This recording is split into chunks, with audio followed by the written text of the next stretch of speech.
Halo Sobat Bima, selamat datang di Bimbingan Alumni. Di video kali ini, Sobat Bima akan ditemani oleh saya, Kak Usman. Kita akan membahas soal-soal pengetahuan dan pemahaman umum untuk UTBK SNBT. Tanpa berlama-lama lagi, yuk kita mulai. Let's go!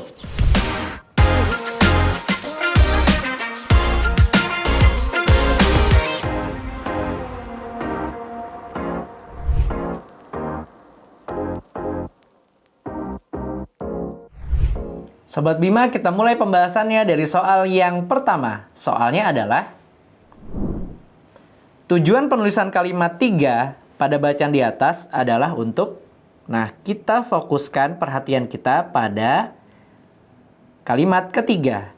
Kalimat ketiga berbunyi, untuk membuktikannya memang diperlukan pengujian di beberapa lahan yang berbeda dalam wilayah yang cukup luas. Nah, dari kalimat ini kita diminta untuk mencari tahu kira-kira tujuan penulisan kalimat tersebut apa. Nah, untuk kita dapat mengetahui tujuan penulisan kalimat tersebut, dapat kita lihat dari predikat yang digunakan ya sebagai kata kerjanya. Lalu kita lihat dari keterangan yang ada pada kalimat tersebut. Nah, dalam hal ini kalau kita lihat di kalimat tersebut ada yang menjadi kata kunci, yaitu kata untuk membuktikannya. Kemudian ada aktivitas pengujian. Nah, dari sini kita bisa ketahui bahwa hal tersebut belum terbukti. Maka dari itu perlu pembuktian. Kata-kata untuk membuktikannya mengindikasikan bahwa hal tersebut belum terbukti. Jadi ini belum menjadi suatu fakta atau hal yang sudah teruji kebenarannya.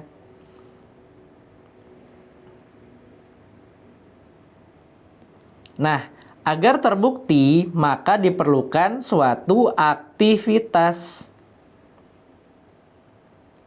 yang dinamakan dengan pengujian.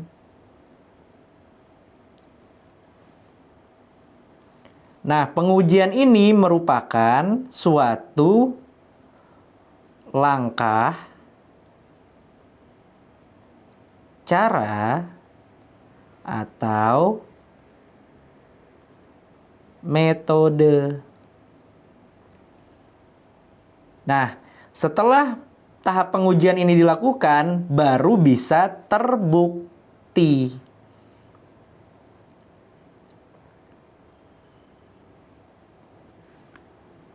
Maka dari itu, sekali lagi, kata-kata untuk membuktikannya mengindikasikan bahwa hal tersebut belum terbukti.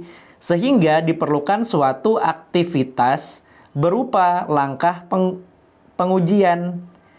Nah, dalam hal ini pengujian merupakan metode yang diperlukan supaya hal tersebut bisa terbukti. Kalau kita kembali ke kalimat kedua, di situ tertulis bahwa menurut studi terbaru, bila dilakukan secara benar, ini merupakan suatu prasyarat atau kemungkinan. Ada kata bila mengindikasikan adanya prasyarat atau kemungkinan. Metode perladangan, metode di sini merupakan tata cara atau langkah yang ditempuh guna membuktikan suatu hal. Metode perladangan berpindah ini sesungguhnya menciptakan ekosistem alami dengan keanekaragaman hayati tinggi, kaya dengan cadangan karbon, dan risiko erosi tanah yang rendah.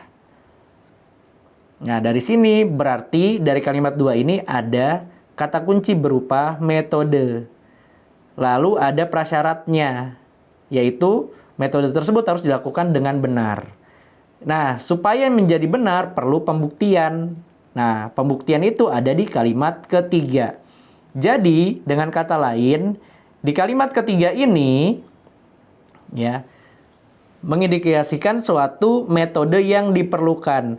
Artinya, ya, penulis hendak menyampaikan opini. Opininya itu berupa usulan agar melakukan pengujian supaya pengujian tersebut bisa membuktikan kebenaran dari metode ladang berpindah. Jadi, usulannya di sini adalah usulan metode. Untuk itu, kalau kita lihat secara spesifik, tujuan penulisan kalimat ketiga pada bacaan di atas adalah mengusulkan metode penelitian yang digunakan. Nah, kalimat ketiga yang menjadi bukti, yang menjadi clue bagi kita adalah kata-kata untuk membuktikannya, serta ya kata-kata pengujian. Untuk itu, jawaban yang tepat adalah yang B, mengusulkan metode penelitian yang digunakan.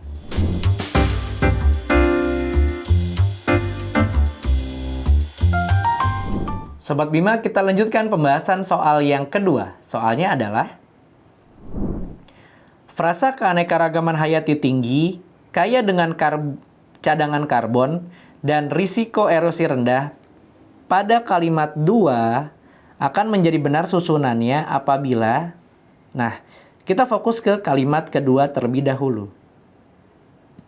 Namun, menurut studi terbaru, bila dilakukan secara benar, metode perladangan berpindah ini sesungguhnya menciptakan ekosistem alami dengan keanekaragaman hayati tinggi, kaya dengan cadangan karbon, dan risiko tanah yang rendah.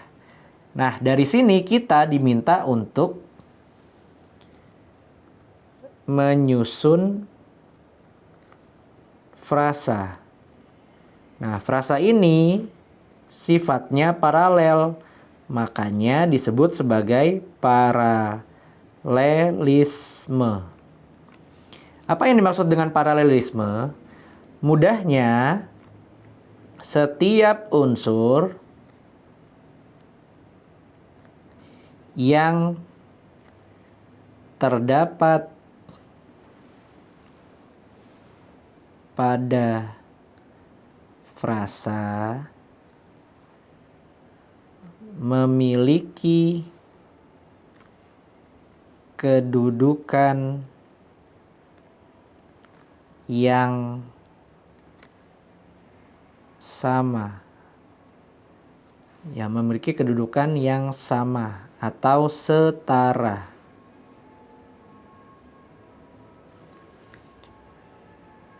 Nah, kalau kita lihat di sini ada 3 unsur. Oke. Unsur pertama adalah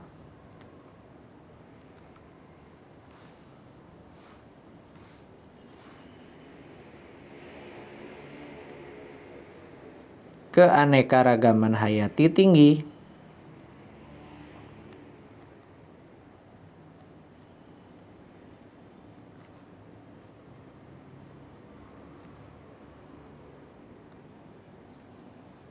Kemudian unsur kedua adalah kaya dengan cadangan karbon. Lalu unsur yang ketiga adalah risiko erosi tanah yang rendah. Nah, kalau kita lihat di sini terdapat beberapa kata sifat, yaitu tinggi, kaya, dan rendah. Berarti ketiganya sebenarnya sudah sama dalam artian merupakan frasa sifat. Nah, untuk itu kita perlu melakukan penegasan terhadap sifat-sifat yang ada pada ketiga unsur tersebut. Caranya dengan mengikuti apa yang sudah dituliskan pada unsur ketiga. Jadi unsur ketiga di sini menjadi acuannya dengan menggunakan kata yang, yaitu menjadi keanekaragaman hayati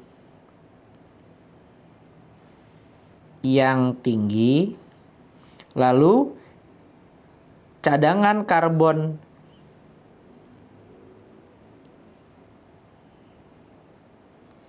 yang kaya, serta risiko erosi tanah yang rendah.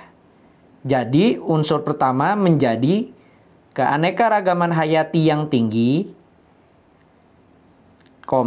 cadangan karbon yang kaya, dan risiko erosi tanah yang rendah.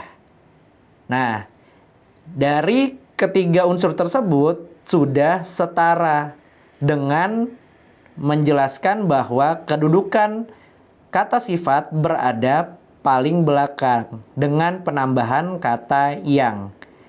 Sehingga secara susunan sudah setara. Untuk itu jawaban yang tepat adalah yang E. Keanekaragaman hayati yang tinggi, cadangan karbon yang kaya, dan risiko erosi tanah yang rendah.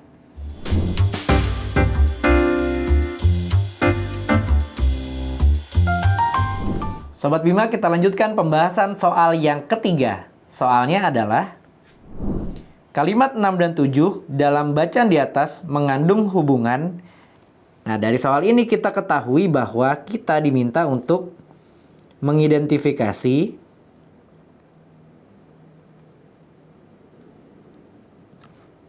hubungan antar kalimat. Nah, cara mengidentifikasi hubungan antar kalimat sebenarnya paling mudah dilihat dari penggunaan konjungsi atau kata hubung.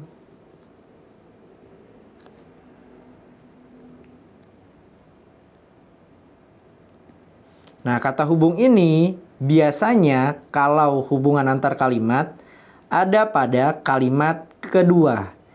Nah, dalam hal ini konjungsinya biasanya terlihat pada kalimat ketujuh. Ya, karena yang ditanyakan adalah kalimat 6 dan 7. Untuk itu, apabila muncul pertanyaan seperti ini, dalam artian kita diminta untuk mengidentifikasi hubungan antar kalimat, maka Sobat Bima fokusnya hanya pada kalimat keduanya. Kenapa kalimat kedua? Karena biasanya di kalimat kedua akan terdapat konjungsi atau kata hubungnya. Nah, kata hubung tersebut yang menentukan hubungan antar kalimat pada kedua kalimat yang ditanyakan. Nah, sekarang pertanyaannya adalah bagaimana cara kita mengidentifikasi apabila tidak terdapat hubungan antar kalimat yang ditujukan melalui sebuah konjungsi atau kata hubung antar kalimat. Nah, apabila tidak ada konjungsi antar kalimat pada kalimat kedua, dalam hal ini kalimat ketujuh, maka kita perlu lihat dari kalimat yang pertama atau dalam hal ini kalimat keenam, lalu kita lihat juga pada kalimat ketujuh. Nah, dari kalimat keenam, kita fokus pada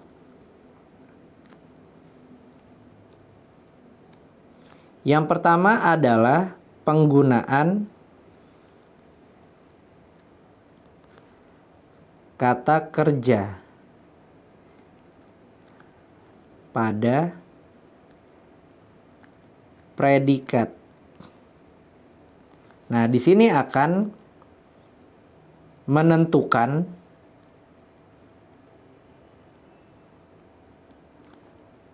aktivitas, tindakan, atau proses yang dilakukan.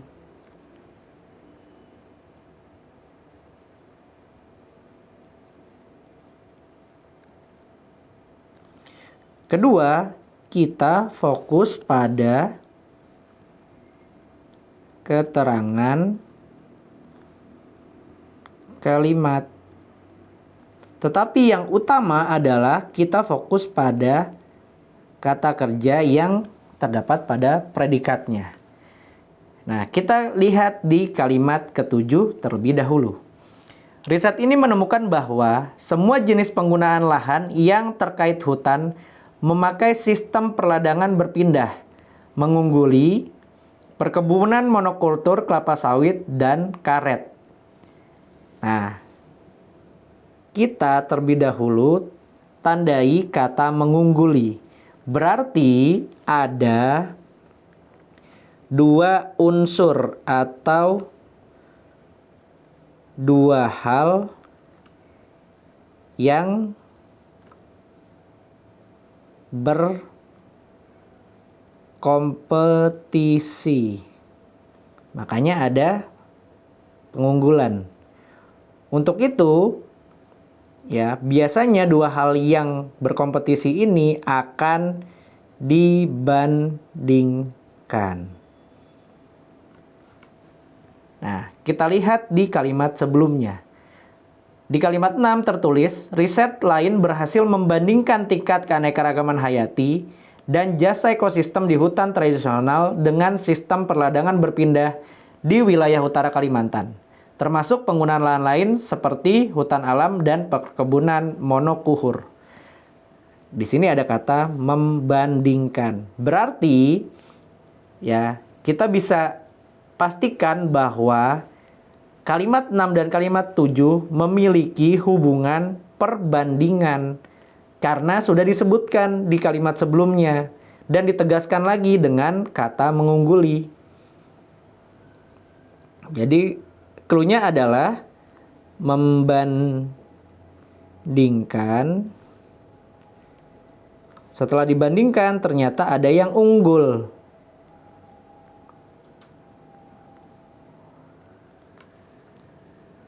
Nah, apa yang dibandingkan? Nah, kalau kita lihat di sini, yang dibandingkan adalah semua jenis penggunaan lahan yang terkait hutan memakai sistem perladangan berpindah. Lalu, kedua, perbandingan monokultur kelapa sawit dan karet. Jadi monokultur dan monokultur itu yang dibandingkan.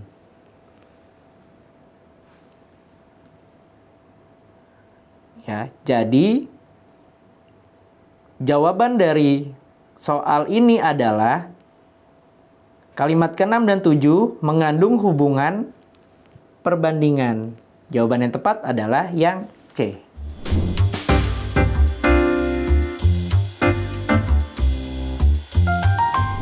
Sobat Bima, kita lanjutkan pembahasan soal yang keempat. Soalnya adalah bagaimana cara mengatakan adik menyimpan boneka beruang dalam lemari kaca?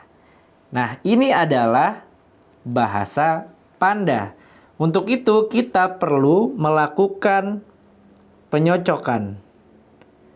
Ya, kita perlu mencocokkan dengan apa yang diperintahkan pada soal. Tapi terlebih dahulu kita menentukan kata per kata.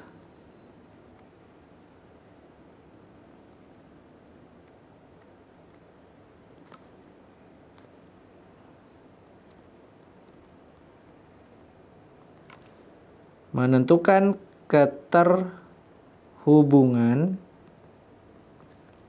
atau definisi kata per kata. Nah, di sini kita perlu mengidentifikasi apa sebutan untuk adik. Adik kalau kita lihat di sini adalah Cimi.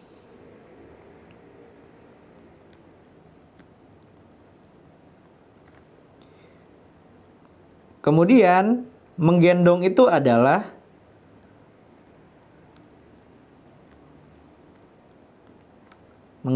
adalah tanda tanya slug. Lalu boneka itu adalah Kiki.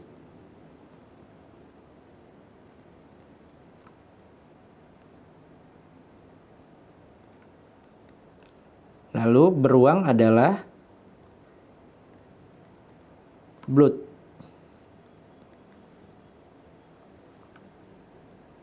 Nah, boneka di sini muncul 2 kali. Berarti boneka di sini pasti Kiki. Disimpan itu yang Jrel. Tanda tanya.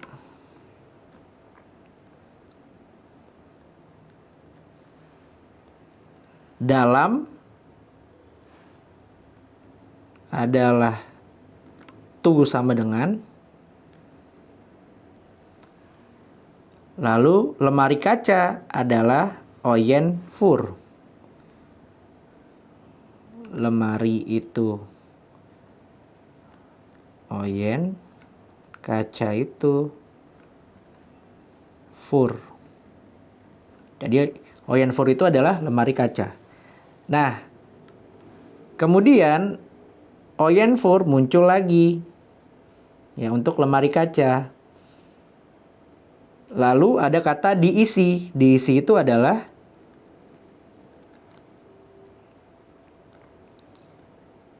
Zrik, tanda tanya. Nah, boneka beruang muncul kembali, yaitu Kiki Blood. Nah, kita lihat pola yang sama di sini. Kalau diawali dengan imbuhan di, maka tanda tanyanya di belakang.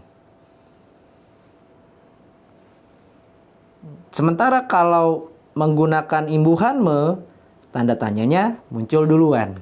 Nah, sekarang kita cocokkan dengan apa yang diperintahkan oleh soal. Adik menyimpan boneka beruang dalam lemari kaca. Adik di sini adalah Cimi.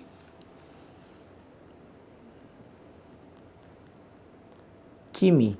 Berarti yang selain Cimi sudah pasti kurang tepat. Ya.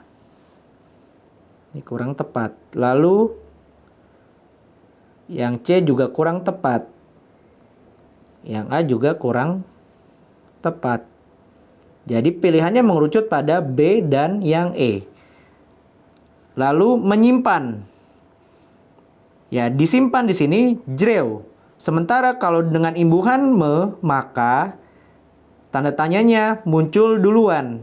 Menjadi tanda tanya ya Jreu. Menyimpan yaitu tanda tanya Jreu. Lalu boneka itu adalah Kiki. Beruang itu adalah Blood. Dalam itu adalah tu sama dengan. Lemari kaca adalah Oyen Fur. Berarti Cimi tanda tanya Jreu, Kiki Blood, tu Oyen Fur. Nah, itu ada di pilihan jawaban yang E. Jadi yang tepat adalah yang E.